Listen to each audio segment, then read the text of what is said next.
Então, eu sou o José Queiroz, tenho 55 anos, vivo em Loureiro, que é freguesia ao lado de U, desde sempre.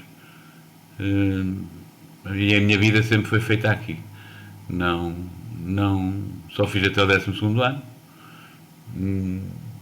Neste momento tenho um negócio próprio já há uns anos, uma drogaria, um género de drogaria, há muitos anos.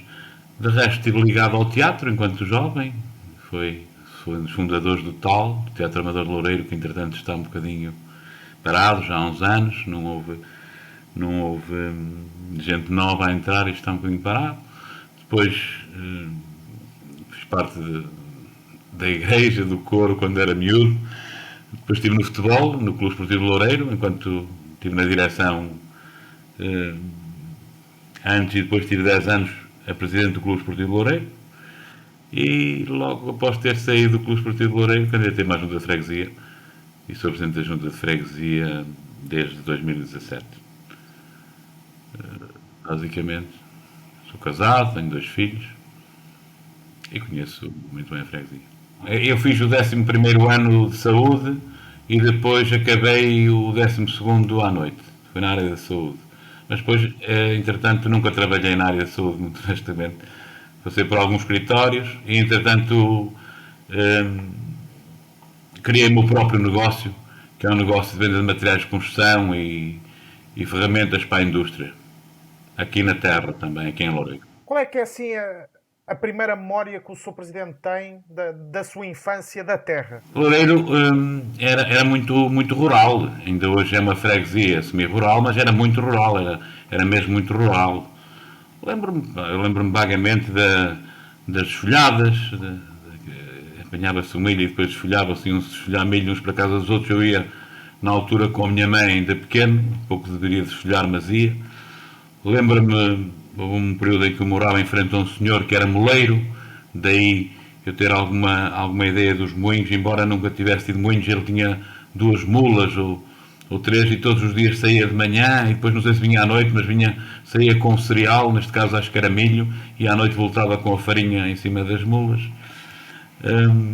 Lembro-me de se brincar na rua, ou seja, não havia carros na altura, e era realmente uma freguesia muito rural. Eu devo dizer que, deixa ver, há 40 anos, há menos, mas vamos para não me enganar, há 40 anos Loureiro deveria ter mais de 20 postos de ordenhas públicas em toda a sua freguesia. Cada lugar tinha ali uma ordenha pública. O que é que acontece? Nessa altura, quase todas as famílias tinham uma vaca ou 2 vacas a dar leite e de manhã e à noite iam com ela à ordenha para serem mungidas.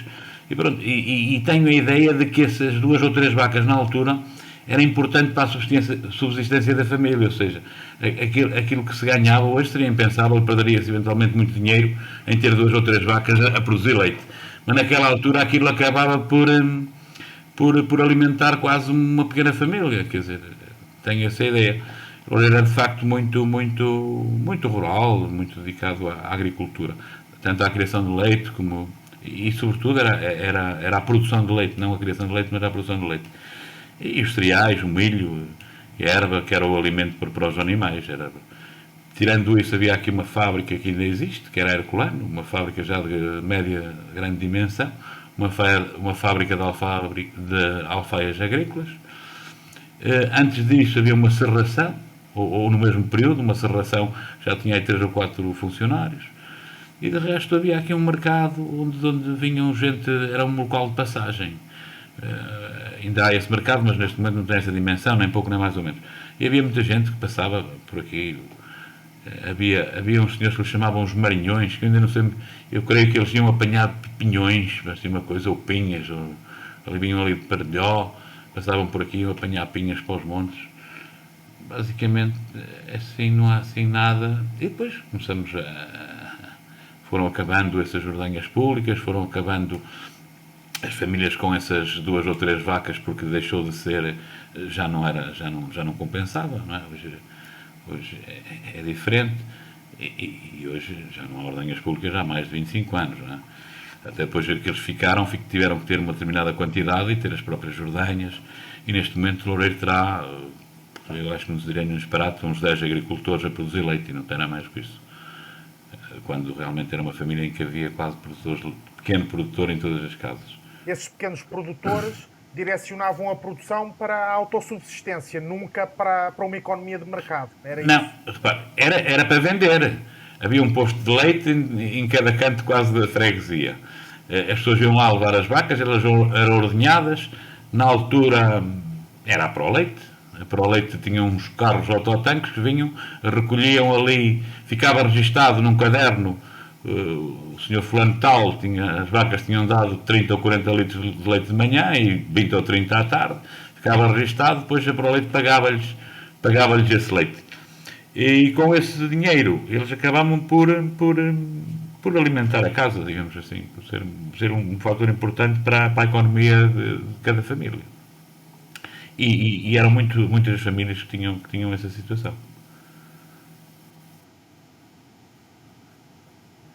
Um, um milho que era naturalmente para alimentar os próprios animais. Era moído para dar às vacas e aos vitelos e algum milho era dado às galinhas e basicamente aquilo digamos que não havia aquela produção de milho para vender para o exterior. Poderiam vender entre eles e alguma coisa nesse mercado, mas não havia grandes quantidades, até porque as produções eram escassas. Antes de haver os pesticidas e os herbicidas, eu lembro-me também dessa situação de irmos para o campo do milho, sachar e arrendar. O que é isso? Era com uma enxada no meio dos correios do milho andar a tirar as ervas e aquilo fazia-se em todas as extensões do terreno, quer dizer, aquilo era uma coisa muito trabalhosa. Era manual, era com uma enxada a tirar as ervas, carreiro a carreiro, ali à volta dos pés dos milhos. Quer dizer, era uma coisa muito. Como é que é essa lógica então hoje em dia? Ainda é também para a autossubsistência ou também já são negócios que enveredam pela via do mercado? Não, hoje em dia, vamos imaginar um agricultor que tenha umas 100 vacas a dar leite, não é? Já acaba por ser uma mini empresa. Eles consideram que cada vez é mais difícil, porque o leite é mais barato e os custos da produção continuam a ser elevados, mas já é uma mini empresa, ou seja, há pessoas que não fazem mais nada, porque aquela situação que eu estava a falar há pouco, normalmente quem é que tratava das vacas? Era a esposa, era a mãe, que não trabalhava fora. O marido trabalhava fora, numa profissão qualquer, não é? Agora não, esses pequenos produtores ou médios produtores só fazem isso na vida, não têm outros trabalhos, não têm outros empregos, são dedicados exclusivamente à agricultura. O que eu lhe falei há pouco, não, todas as casas tinham uma ou duas vacas e normalmente era a esposa que tratava e os miúdos acabavam na altura por também se envolver um bocado nas tarefas de casa. Não é? Se nos puder dar assim uma visão de como é a vida associativa aí na Terra, agradecíamos. Nós temos uma associação muito forte, que é a Banda de Música de Loureiro. É a mais antiga, é sempre uma banda centenária e desde que eu me lembro há gente na Banda de Música de Loureiro. Era uma banda que há 40 anos não tinha esta dimensão, não tinha este número de pessoas. Mas pronto, depois o que é que aconteceu à banda que não aconteceu ao teatro, ao tal? Uma coisa muito simples, a banda teve a capacidade de criar uma escola de música. E acabaram por haver montes de miúdos para essa escola de música. O que é que isso lhes traz? Isso traz-lhes músicos para a própria instituição. E realmente cresceu. Porque eu lembro-me quando enquanto fundador miúdo, com 15 ou 16 anos, era um dos fundadores, porque havia gente mais velha na altura do teatro, aquilo para nós era bom, era sair à sexta-feira à noite para ir ao ensaio, porque não havia aqui mais nada, não é? Depois as coisas mudam, as pessoas começam a ter transporte, começam a ter carro, e os miúdos que vêm a seguir, digamos assim, deixam de ter disponibilidade para estar à sexta-feira à noite a ensaiar e ao sábado à noite, e já vão para as discotecas e já vão para outros lados. Daí, e não houve essa criação, não houve essa escola, daí houve alguma dificuldade. Agora, a banda é sem dúvida a grande e a mais antiga associação da freguesia. O Clube Esportivo Loureiro é relativamente recente. O Clube Esportivo Loureiro deverá ter, eu devia saber de cor, isto até parece mal, mas não sei, deve ter 21 anos da sua criação. Hum, e nasce da necessidade de ocupar os miúdos em termos de desporto, em termos e muito por culpa de um senhor que há uns anos quis fazer aqui uma escola de futebol, que foi o senhor Paraíba. Era um senhor que já foi jogador de futebol e, entretanto, tem a ideia de criar uma escola de futebol. E tenta fazer isso num espaço que tínhamos disponível, que era a Quinta do Barão, que ainda hoje é a Quinta da Associação Recreativa e Cultural de Loureiro. Depois aquilo, imaginava aquilo mais profissional, ou seja, ele tinha uma visão de fazer daquilo uma escola onde ele pudesse ganhar algum dinheiro. Não é? Num espaço que, entretanto, era público, era dos loureirenses, e a coisa não correu, e ele foi embora, deixou uma pequena infraestrutura, e aí nasce o Clube Esportivo Loureiro, dedicado à formação. Depois temos outras associações que, entretanto, vão tendo altos e baixos. Temos já a CREFA, foi uma associação onde já houve muitos atletas inscritos na área do atletismo. Temos uma associação que é o Caça e Pesca, o Clube Caça e Pesca, que já é uma associação virada mais para os pescadores e caçadores, mas tem algum dinamismo. Hoje, se calhar, menos que já teve, mas é natural. Também, cada vez há menos caçadores, digamos, já não há muita gente nova a tirar a carta de caçador. E temos ainda o Orfeão, que esse sim, embora também com as suas limitações, porque ou com esta pandemia também. Aliás, esta pandemia faz mal a tudo, porque afasta as pessoas e deixam de ter aquele hábito de estar e de participar e de estar presentes. Temos o Orfeão, já com 40 e qualquer coisa anos. Temos realmente. Eu acho que isto é da necessidade que as pessoas sentem de fazer algo mais para além do trabalho. Quer dizer, esta necessidade de se juntarem, de serem proativas. E temos os jovens da paróquia, que realmente também são muito importantes e estão próximos, até no aspecto social são importantes, porque têm o cuidado de pensar nos idosos, de pensar em quem mais precisa. Há uma série de pessoas ligadas às associações. Do antigamente para o presente, quais é que são as diferenças que o Sr. Presidente nota na vida associativa aí de Loureiro? Tem a ver exatamente com isso, com as crianças e os jovens, não é? Envolver as crianças e os jovens. Depois, porque o teatro hoje já se pensa com alguma qualidade, ou seja, tem que haver ali uma direção que se empenhe, que dedique muito o seu tempo, que tem que contratar um encenador, que tem que arranjar atores, há todo ali um trabalho. E hoje, não só o aspecto das pessoas terem outras ofertas em termos de passar o tempo, mas a própria vida profissional, quando se tem já uma determinada idade, na casa dos 20 e tal anos, 30 anos, é muito exigente. Hoje o tempo hoje é muito utilizado. Não há muitos tempos livres e eu compreendo que há pessoas que em determinado momento chegam ao sábado e querem descansar um bocado. Eu acho que é um bocado por aí. O que não acontece com todas as associações que têm miúdos, porquê? Porque é pai, leva a criança à escola da banda ao sábado à tarde, gosta de o ver progredir, gosta de o ver aprender. Ou seja, neste modo dos miúdos, no meu entender, é que chamam e dão muita vida às associações. E no futebol é exatamente a mesma coisa. Aliás, nós quando vemos aqui um futebol de formação, assistimos a um jogo de petizes ou de traquinas ou de benjamins, tem sempre muito mais gente. Porquê? Porque vai o pai e às vezes vai a avó e chega-se ali aos juvenis, se as coisas não forem um bocado à séria, já não é bem assim. Ou júnior, já é um futebol diferente. É diferente. Nós conversámos há uns dias também sobre o Teatro Amador de Loureiro de que falou, e ele falou-nos das digressões que chegaram a fazer, por exemplo, a França. Na altura, o encenador, o presidente, era um bocado tudo, era o meu irmão, era o Evaristo Queiroz. Havia aqui um senhor de Ule, que é o senhor Manuel, que estava em Toulouse, e houve ali um intercâmbio.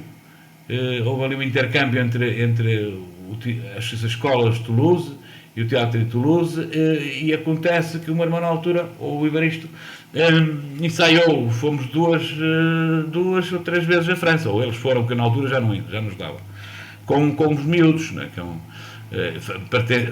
participar num concurso internacional de teatro. Na altura foi o tal, e tinha um ou dois grupos franceses, e depois tinha grupos de outros países que agora não sei dizer quais são. E foram umas duas vezes.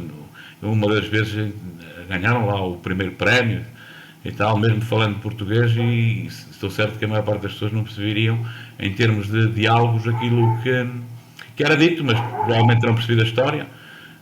Era a história do rei Neptuno, uma delas, acho que foi uma das que venceu lá um prémio nesse concurso de teatro, de miúdos, claro, até aos 14 anos, eram miúdos até aos 14 anos.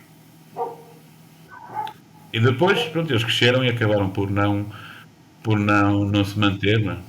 Mas, ou seja, então o Teatro Amador de Loureiro já não existe hoje. Ele existe, ou seja, há 2 anos, há 2 anos ainda juntaram 3 elementos e levaram a cena uma peça que já tinham representado anteriormente, ou seja, não foi uma peça nova, mas já não apresentavam há muitos anos, e no ciclo de teatro que era promovido pela Junta, na altura, quando entramos, tentamos dinamizar isso e fazer um ciclo de teatro, que era no outono, e na altura convidei ainda o teatro a ver se eles queriam estar presentes com uma peça que fosse do tal, e assim foi muito interessante, e as pessoas aderiram em massa. Eles, além de estarem presentes, também foram eles que organizaram esse ciclo de teatro, não? Foi durante 2 meses e meio. Eles, apesar de tudo, continuam com os contactos com as outras companhias de teatro, e foram eles que trataram dessa situação, claro, com o apoio da Junta, mas foram eles. E nessa altura, e soube que estavam a ensaiar uma peça só com 3 pessoas, mas lá está, depois ainda não sei eu, depois também veio a pandemia, não sei. A banda é uma grande referência aí da Terra e da vida associativa da Terra, porque continua a congregar, digamos que, velhos e novos. Exatamente, a banda tem essa coisa fantástica, que é congregar velhos e novos, e já há muitos anos, rapazes e raparigas. Há ali um conjunto de alguns dos mais velhos, como nós chamamos. Agora os velhos que lá estão são gente da minha idade, digamos assim, mas os outros mais velhos deixaram de estar, porque deixaram de conseguir tocar, não é? Mas aquilo realmente era e continua a ser extraordinário por causa disso. Tem lá gente desde os 60 até aos 7. Então ali. E sente-se a alegria de fazer parte daquele grupo. Eu nunca fiz, mas sente-se a alegria daquela gente e de irem às romarias e estarem presentes. E a banda também já esteve, ainda há poucos anos esteve em Espanha, acho que correu muito bem. Anteriormente esteve já esteve em New York, nos Estados Unidos, mas aí também, lá está, não propriamente certamente deram concertos, mas mais para a comunidade portuguesa, e já tinham estado na Venezuela, em Caracas, há muitos anos também. É de facto importante. É uma instituição extraordinária que devemos preservar e acarinhar.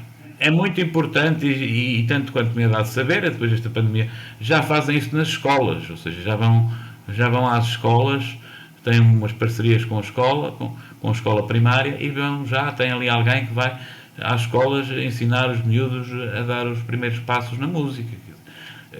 Ou seja, o que é que isto nos dá? Nós temos aqui um grupo de pessoas entre vamos, às vezes eu não me direi nenhum disparate, os mais novos, há um grande número de miúdos que sabem música, não é? Atendendo ao número, à população, músicos per capita deve haver muitos em Loureiro. É verdade, até mulheres, essencialmente mulheres, que andaram na banda desde os 10, 11, 12, 13, 14, até a idade de casar. Claro que depois a vida é diferente, não é? E muitas delas deixam de fazer parte ativa da banda, deixam de ser músicos no ativo, mas não deixaram de ser músicos, não deixam de saber música, não contribuem muito para o engrandecimento de cada um, não é? Mesmo nesse aspecto cultural, no caso da música. E só o facto de quando se vai a uma romaria, eles terem que conviver com os mais velhos, ter, obedecer a determinadas regras de comportamento, estar inseridos num grupo e pronto, e conhecerem eles próprios outras terras há uns anos, muito mais para o norte, não é? Porque as bandas são convidadas a filarmónicas para atuar mais no norte, mas acho que é muito positivo e muito bom. Sei lá que se mantenha por muitos longos anos. E a nossa banda já tinha uma capacidade artística muito grande, que também isto tem a ver com as direções, não é? E as últimas direções, e as anteriores também. É uma luta, às vezes também consegue-se, não é sempre igual, porque há músicos. A banda de música de Loureiro já saíram alguns músicos profissionais.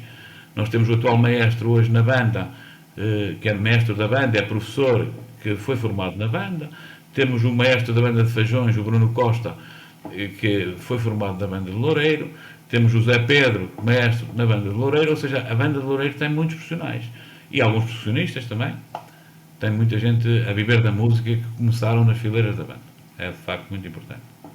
Quais é que acha que são, digamos que, os maiores desafios da vida associativa em Loureiro, não só da banda, mas todas as outras organizações, agora nestes tempos de pandemia? Olha, no que toca ao futebol é muito difícil. Os miúdos de futebol, como se deve calcular, é muito difícil. Aqueles treinos que lhes fazem 2 ou 3 vezes por semana, ou 4, depende dos escalões, isso é impossível, não é? E fazer esses treinos online também não. Agora, no que toca à banda, a banda terá que se reinventar. Dá, por exemplo, as aulas, tentar, pelo menos uma parte, fazê-las através da net, através da web. Eu acho que já fazem isso, não tenho a certeza. E sempre que possam reunir, logo que haja aqui alguma abertura, fazer aquilo que já fizeram o ano passado, em determinado período, que é reunir 10 ou 12, nem que seja por naipe, e irem ensaiando, irem praticando, até porque senão os miúdos em casa se deixarem tocar, quando isto abrir também vão ter alguma dificuldade em termos artísticos de qualidade para fazerem bom trabalho. E para não os deixar esmorecer, não é? A direção tem que fazer um esforço grande para que isso não aconteça. E o Orfeão é a mesma coisa, o Orfeão ainda é pior, não é? Porque o Orfeão as pessoas têm mesmo que se juntar quase na totalidade para poderem ensaiar, e é mais difícil. Enquanto na banda podemos ter o naipe de um instrumento A, B ou C, que podem eventualmente fazê-lo em separado, embora não seja a mesma coisa, no Orfeão temos essa dificuldade. Mas temos que nos reinventar, como se foi reinventando com esta reunião que estamos aqui a ter. Se calhar antes da pandemia nós nunca pensaríamos em realizá-la deste formato. E poderíamos tê-lo feito, não é? Mas não íamos se calhar pensar nisso, não é? Ao nível do contacto do poder local com as populações, como é que o poder local também se tem de reinventar para continuar em contacto com as populações? É verdade, sobretudo com os nossos séniores. Há uma dificuldade, nós tentamos, não é, ter uma aproximação aos nossos séniores, que neste momento falamos pouco deles, não é? Se calhar. Mas há um grupo, pelo menos aqueles que não têm ali, estão presentes os filhos ou não sei o quê, há ali um grupo de pessoas que estará certamente um bocadinho isolada. Aqueles convívios que se promoviam, as danças, o juntar para jogar dominó, ou as cartas, ou uma tertúlia, ou um passeio sénior, isso é facto que não tem acontecido, não é? E no caso da Junta teremos que pensar em alguma coisa, se isto de alguma forma houver aqui alguma abertura que nos permita acautelar a saúde deles primeiro e fazermos alguma coisa, não nos polos do passeio sénior, que vais autocarros cheios e depois vamos almoçar e não sei o quê, mas tentar pensar em alguma coisa realmente era muito importante, porque as pessoas começam a ficar isoladas. Vamos lá ver se nós conseguimos. Considera Loureiro uma terra, digamos que, envelhecida ou despovoada, ou não? Ou continua a ter uma grande taxa de população jovem, digamos assim? Ainda vai havendo, não será tanta se calhar como nós gostaríamos, mas ainda vai havendo. E eu digo isto porquê? Porque Loureiro também tem uma escola, tem tem uma escola primária e tem uma EB2, EB2 até ao nono ano. É sede de agrupamento aqui de Loureiro, Pinheiro da Bem-Posta e São Martim. E vamos mantendo, mesmo a escola, o pré-escolar, ainda vai havendo miúdos, ou seja, temos notado, este ano abrimos mais uma sala para o pré-escolar, o que é excelente, não é? Porque nós, estas terras, estas aldeias, digamos, têm vindo a perder algumas crianças e população. Nós temos, com esta mudança de vida, a atividade económica hoje, de facto, a produção leiteira é uma coisa, não é residual, porque ainda há muitos terrenos, nós temos muito espaço. Loureiro tem 17,3 km² e cerca de 3.510 habitantes, segundo os censos de 2011, ou seja, temos um grande território para pouca gente. Agora vão haver estes censos, vamos ver como é que está, mas eu acredito que não esteja muito fora disto. Até tenho uma esperança, não sei bem porquê, que tenha aumentado qualquer coisa. Ou melhor, eu sei porquê. Tem-se criado aqui uma zona habitacional aqui no centro da vila, tem-se feito aqui, construído aqui uns prédios e tem-se vendido muito bem, ou seja, já há muita gente em Loureiro que eu não conheço. Não é, tirando os jovens, muitos jovens, é natural, mas os outros, assim, conheceria-os quase todos, pelo menos de vista, não é? Já há muita gente que eu não conheço, de maneira acredito que não tenha baixado realmente muito a população. Acredito que tenha mantido. E temos que lutar para que haja cada vez mais gente, não é? A fixarmos as pessoas, porque sem pessoas, agora temos consciência que há zonas onde se faz uma estrada toda, não é? 500 metros ou 700 metros, e tem ali 4 ou 5 habitações onde tem gente a morar, não é? Pessoas que faleceram, deixaram aquilo para os filhos, uns alguns nem estão cá sequer, e outros sobrou-lhes uma moradia ou uma casa. Isso sim é preocupante. Devemos pensar em reabilitar. O que é que acontece? Normalmente este tipo de habitação são casas grandes que entretanto foram deixando de degradar, e reabilitá-las tem custos elevados, não é? E depois ou as reabilitávamos a pensarem que elas pudessem acolher mais que uma família, ou se for para moradias unifamiliares, depois de gastar lá umas largas dezenas de milhares de euros, as pessoas deixam de ter interesse em fazê-lo e acabam por ficar um bocadinho ao abandono. Isso é uma coisa com que vamos ter que lutar no futuro, digo eu. Como é que o Sr. Presidente olha para a sua terra, para Loureiro, hoje em dia? Eu olho, neste momento, com alguma reserva, e vamos acreditar que é só porque também, e é de facto muito por causa da pandemia, mas temos que, e mesmo a Junta tem que pensar em colaborar, e quando digo isto, nem se calhar nem só com economicamente, mas lançar desafios às associações, e ajudando-as depois para que eles possam levar esses desafios avante, economicamente, porque normalmente é sempre preciso algum dinheiro para se fazer coisas, e eu acho que passará por aí. Eu acho que o próprio Executivo, seja ele qual for, terá que lançar desafios nas várias áreas a estas associações, que já fizemos, à banda, ou ao Orfeão, ao futebol, ao próprio futebol, na criação de uns torneios para trazer gente aqui, à banda, a todos eles, à própria Acrefa, se não for atividades próprias, envolvê-los na criação de uma outra atividade, que tínhamos essa ideia. A Acrefa neste momento não tem grandes atletas a correr, não tem, foram-se perdendo. A direção também está cansada e não apareceu ainda a renovação, porque há sempre estes problemas nas associações, e as pessoas às vezes a renovação são muito difíceis, mas tínhamos lançado a ideia de, em parceria com a Junta, fazermos aqui uma prova de atletismo. Estava aceito, mas não foi possível. É isso que nós temos de fazer. Ajudar a que as associações sejam cada vez mais fortes. No meu entender, as associações e nas aldeias então, são importantíssimas. Quer dizer, são muito importantes para as pessoas, para o desenvolvimento da terra, e da cultura, das suas tradições, para tudo, digamos, é muito importante.